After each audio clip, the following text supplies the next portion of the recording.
We have the action of Mermails for you today. Rocket leaps into action and, deception is near. You guys smash the link, crap out of that subscribe button so you guys don't miss out on more awesome content. Oh boy, the good old Mermail squad out here. Now, the first thing I want to tell you is I'm happy to be seeing, Mermails back in action out here. If we have learned anything, it's the new water stuff or the return of the new support out here post Rage of the Abyss, at least in our week 0 grind, is looking pretty good. Now, I do see a lot of builds are playing the Deep Sea Quillcanth out here. This card is actually pretty gosh darn nuts for you to get the little body on the field and do the thing. Still doing hand rip. And now another water deck is relying on General Ryo out here to burn your opponent out of those resources. I think a lot of people underestimate how good General Ryo actually is. You just want to make sure that this card is able to do its job. Alright, and he does it fantastically. Also, we have this cool little tech choice down here. It's target a monster you control, one card your opponent controls, and destroy them. Okay, sure, easy enough. You can only activate one Final Bringer's Bellow per turn. There's going to be a lot of discussion, I think, about this card over the next couple weeks. This is just one of those cards that you look at overall, and I think that a lot of people are going to kind of underestimate this. I also see that we have Abyss Gaios still as a 1-of out here. I know a few people were talking about wanting to kind of change up some of the ratios and things out here. No, I think this is fine. So we're also playing the Water Barrier statue, Triple Fool Wars, also hello Crossout Designators in maximum value. And of course, one-dimensional barrier. I, overall, am happy to see water doing its thing. Even if this is a very early water list, that's fine, alright? You want to have some early stages of water developments out here, just to be able to show what you can actually do with the deck. Alright, what else we got back here? Oh, we have some Dragon Link. Now, this is the card that is turning everybody's heads out here, that we get the chance to return back to this because it's the Red Eyes Black Full Metal Dragon. You have to summon it with the Metal Morph by tributing a level 5 or higher dragon monster. That's going to be relatively free, by the way. I don't know if you've read any Bysteel ever, or, this Lubellion might be kind of just chilling on your field, but that's free. And then this is going to be an Omni Negate, but it just negates activations and also burns for damage. So there's a possibility the card that you might be negating might be sticking around on the field for a little bit. I also see we are playing the Divine Dragon Titanomachia. This special summon card cannot be destroyed by battle. Okay, you can only use each of the following of the, so you can banish 3 divine whatevers from your graveyard and or face up in the field, destroy all cards during the end phase. You can send cards from the top of your deck to the graveyard equal to the number of dragon monsters you control. I care that this is a mill. This is a protection via battle if special summon. And then, of course, I see we're also doing the Dragon's Bind in here as well. Activate this by targeting a dragon monster you control with 2,500 less attack and defense. Neither player can summon monsters with less attack or equal to the original attack of that monster. We're getting into some very, very interesting territory out here with this. I've seen Dragon Link ideas.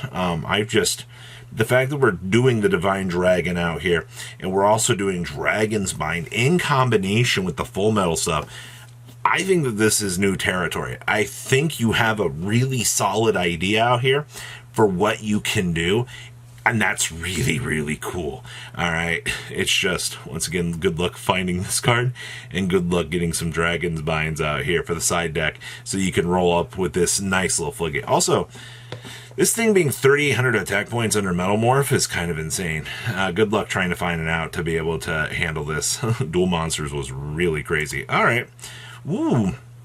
We have the take of, I think this was very interesting because I wanted to see some White Forest shenanigans out here because we just got Deception. Now that Deception's here, a lot of people want to try to build this package into the deck and see what they can do. I also see we are focusing on Silvera and the Azamina Soul. So this is the other one.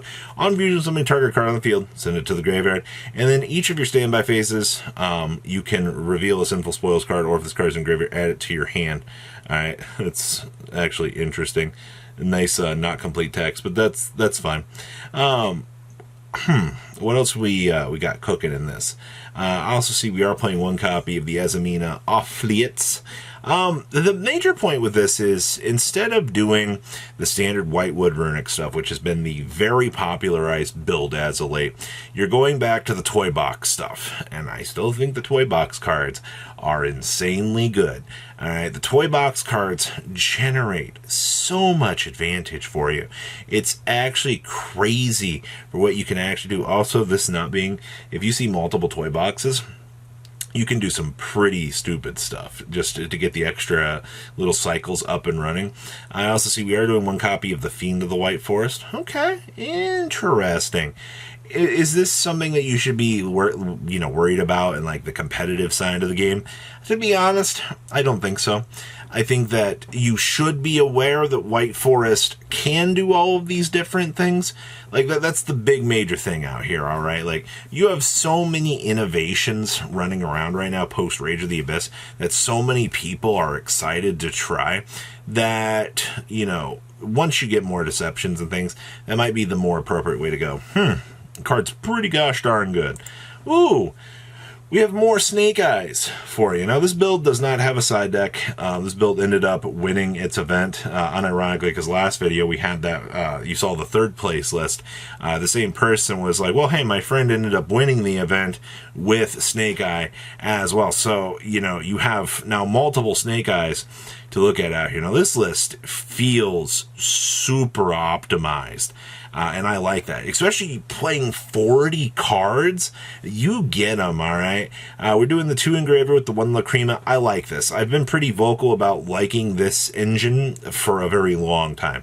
I think that having this stuff is really, really strong.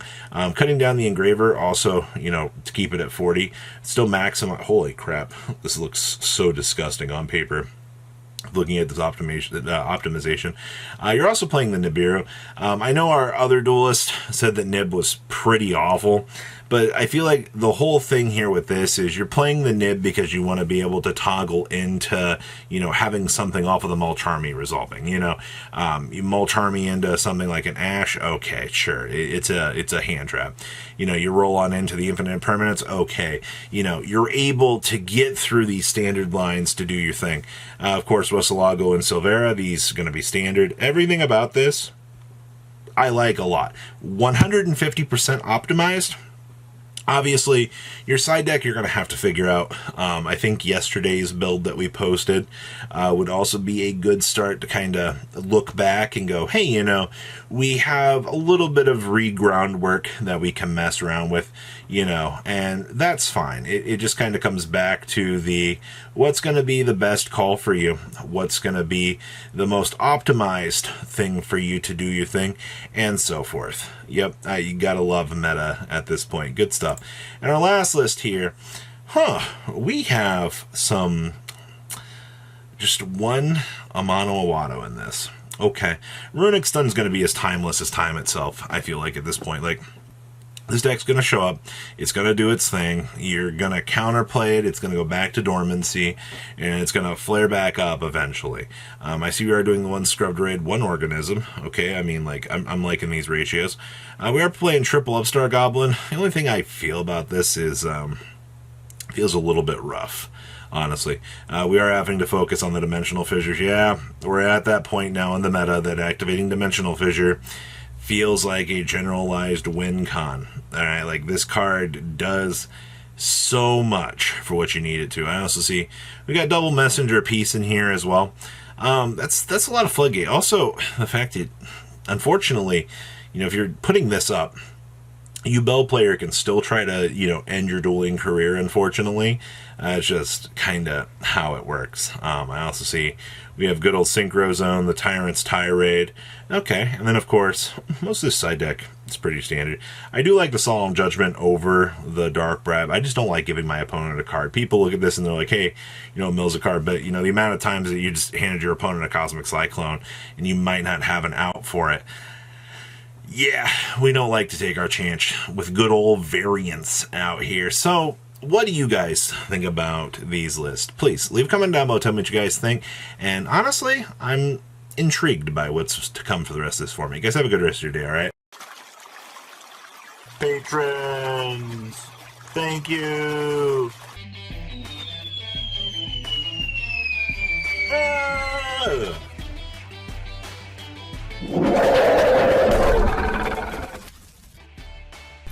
Thank you so much for watching. Check out these other videos.